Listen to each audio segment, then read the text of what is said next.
Hello and welcome back to my channel. Today I'm back again with a very informative topic which is going to be really helpful. So in today's video I'll be discussing about how can we do photography with mobile. In this video I'll give you some tips that apply to photography in general and cell phone cameras, in particular to help you on your journey to better mobile phone photography. So without wasting any time, let's start the video, and I hope it will be a learning experience for the beginners too. Let's start this discussion by going over a few strengths of the camera you carry in your pocket. Advantages. So what we see here is compact size, it's always with you, strong daylight performance, easy to use, constantly improving. Okay, moving on to the next slide. Now let's get some ways you can improve your mobile photography. We are having 7 tips to help you take it up a notch. Now, tip number 1, stability equals better photos. Because of the limited low light performance of your cell phone camera, keeping it steady is really important. Ensuring that the phone is stable will improve your image quality. Here's how you can achieve this for yourself. Now, shooting from a standing position. Number 1, stand with your feet shoulder width apart.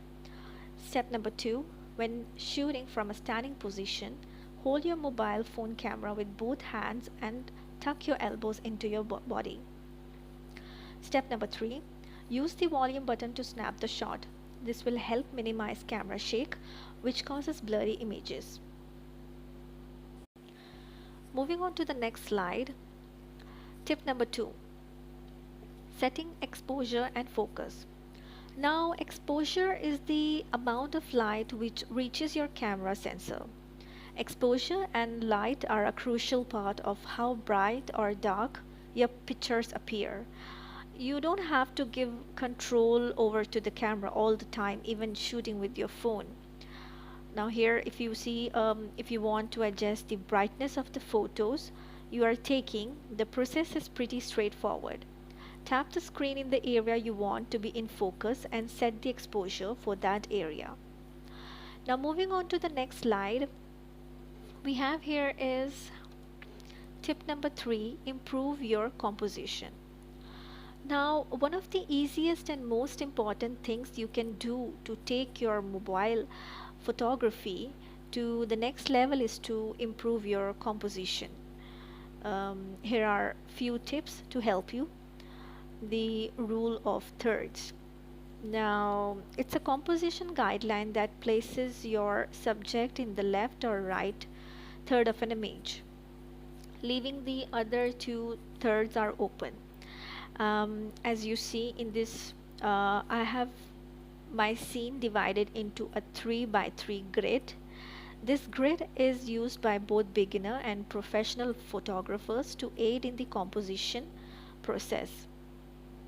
In general, you will create a pleasing composition if you place the subject of your photo at the intersection of 2 of the lines, that could be one horizontal and one vertical on the grid. Next we have here is leading lines. What are leading lines?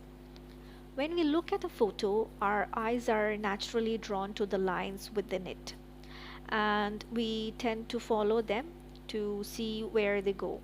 In other words, the lines are leading our gaze through the photo. Now, leading lines can be natural, such as a river or a valley, a man-made such as a road or fence. Anything with the well-defined edge can be used as a leading line, just like the pictures shown here. Going to the next point, getting closer. Now look at this image. What do you think is the most important thing in this image? If you said the leaf, then you would be right. Now imagine if I had taken this photo from 20 feet away.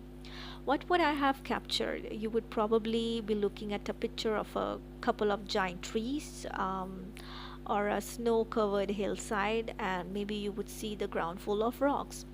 However, would you have known that the leaf was the subject of the photo? Probably not. The point of this series of questions is to get you to think about what you really want people to see as important in your images. Then it is your job to cut out unnecessary parts of a scene to accomplish your goal. As you know, less is more. Next is change your perspective. Now, a habit that many photographers get into is always shooting from a standing position with the camera held at eye level. Now, look at this. Does this photo of the building remind you of some superhero movie poster?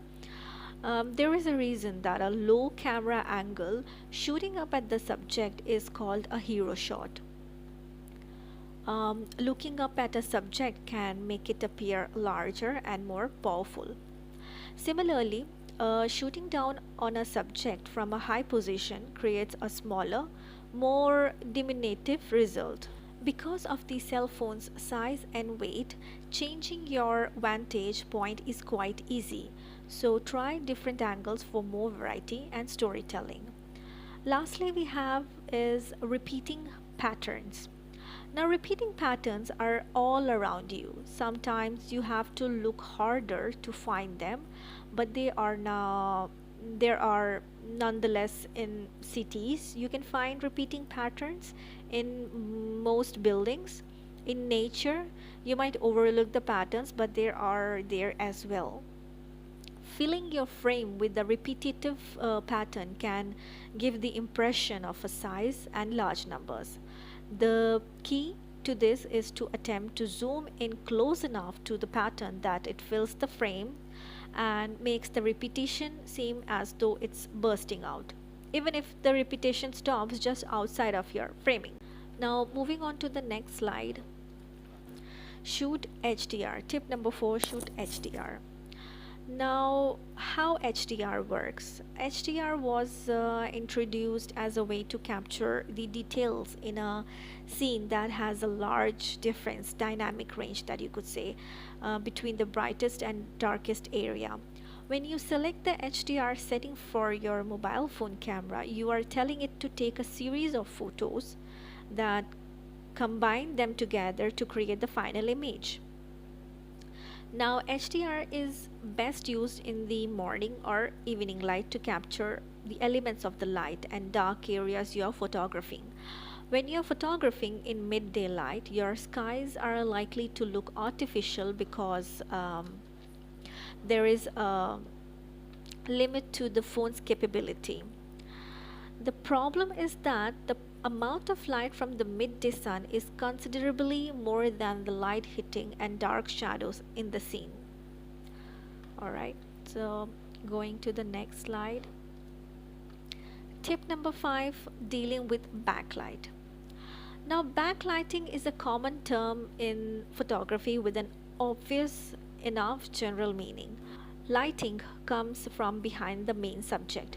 Usually, a photographer would choose to light a subject from the front so we can quite literally see what's going on. Backlighting reverses this procedure by having the main light behind the subject. For backlighting, there is no rule as to how you source the light. You can use the natural light such as the sun or the moon, or it can be ambient, windows, doorways, or lamps. It can also be photographic lights or flashes you have to set up to produce and control the effect. Now, to use backlighting, be it as a rim light behind the subject or simply as a creative light source to elevate your photography, here are some useful points shared. Now, what it says is choose the right positioning for your light source, try different angles and positions, use flash to rim light a portrait, fill flash can balance out the lighting, pick the right time of the day for your images, Use backlighting when there is no shade available. Alright, so this was the last point. Moving on to the next slide, here we see is tip number 6: capture action shots with burst mode. Now, burst mode is a great feature included with the most modern cell phones that allows you to shoot many photos in rapid succession. Just hold on the shutter button, either the button on the screen or the volume button on your phone, and the camera clicks away until you let go. So now burst mode is a versatile tool for many situations, from static portraits to freezing motion. Burst mode can be your friend. Here are the few suggestions for how to get the most out of your photos phone burst mode. Here are a few suggestions for how to get the most out of your phone's burst mode. Action shots: start shooting before the action starts. Consider starting with the camera zoomed as well to keep the action closer. Portraits used burst mode to capture the perfect moment, single or groups.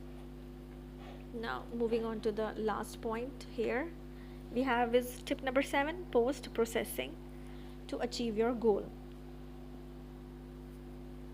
Now this is where you get to put those final touches on photos.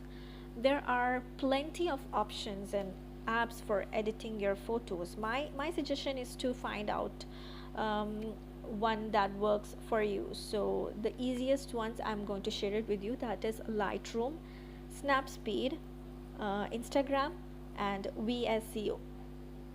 Coming to the end of the video, conclusion. So I would say, like, these days photography is fast emerging as a popular career choice among all the age groups. So photography is both science and art. It's an artistic means of expression, the camera replacing the pen or the paintbrush. So in the end, this is not an exhaustive list of tips, but it's a good start. And also, if you have watched the video till here, so thank you for sharing your time with me. I hope you learned something that you can take with you whenever and wherever you find yourself. Feel free to ask questions in the comments area below. I would be really happy to help you in any way I can. If you like the video, please subscribe to the channel and hit the bell icon button. Thank you.